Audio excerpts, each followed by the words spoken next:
Election commission एक organisation है जिससे एक्सपेक्ट किया जाता है कि फ्री एंड फेयर इलेक्शंस वो देश भर में कंडक्ट करवाएगा, लेकिन इलेक्शन कमीशन को ही एक्यूज किया गया है कि वो पार्शियल है और बायस्ड है।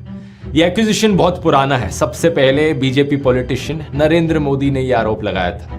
सही सुना आपने, मई 2014 की इलेक्शन से पहले नरेंद्र मोदी ने इलेक्शन कमीशन पर यह आरोप लगाया था। ऐसा लग रहा है कि इस भाई की जो स्क्रिप्ट है वो किसी और ने ही लिख के दी है। भाई कह रहा है कि जो सबसे पहले इलेक्शन कमीशन ऑफ इंडिया पे एलिगेशन है वो नरेंद्र मोदी ने ही लगाए थे। ये पूरी हिस्ट्री रह चुकी है। इलेक्शन कमीशन हो चाहे डिफरेंट सेंट्रल एजेंसीज हो, सब पे एलिगेशन स्टार्टिंग से लगते हुए आए। ध्रुव राठी की दूसरी टाइम में ये सारी चीजें थी, पर भाई ने बताई नहीं। भाई ये जरूर बताएगा कि इलेक्शन कमीशन जो है वो बीजेपी की तरफ बायस्ड है, पर ये नहीं बताएगा कि पास्ट हिस्ट्री में क्या हो चुका है। टीएन सेशन की किताब है थ्रू द ब्रोकन ग्लासेस। बात उस टाइम की है जब लाल कृष्ण आडवाणी जो है वो अपनी पूरी रथ यात्रा लेके निकले थे और राम मंदिर को क्रिएट करने के लिए, उसके निर्माण के लिए पूरा कैंपेन रन करा गया था। कांग्रेस के लीडर की तरफ से कंप्लेन जाती है इलेक्शन कमीशन में कि हर पॉलिटिकल पार्टी का सेकुलर होना बहुत ज्यादा जरूरी है, और बीजेपी ने यहाँ पे राम मंदिर के लिए कैंपेन किया, उसमें अपने सिंबल को इस्तेमाल किया। इसलिए जो बीजेपी है उस पार्टी के सिंबल को फ्रीज कर देना चाहिए, और पार्टी का सिंबल फ्रीज होने का मतलब है कि पार्टी को ही ऑलमोस्ट सस्पेंड मान लो आप। पार्टी का सिंबल ही तो सब कुछ है। बीजेपी का आगे से आंसर आता है कि इस हिसाब से तो जो कांग्रेस है उसका भी सिंबल को फ्रीज कर देना चाहिए, क्योंकि कांग्रेस के कुछ लीडर्स जाके मिजोरम में ये अपील करके आए थे कि मिजोरम को क्रिश्चियन स्टेट की उपाधि दे दी जाएगी। लेकिन जब ये सारी अपील करी गई तो जो अभी ये कह रहा था ना कि इलेक्शन कमीशन बायस्ड है या नहीं है, इलेक्शन कमीशन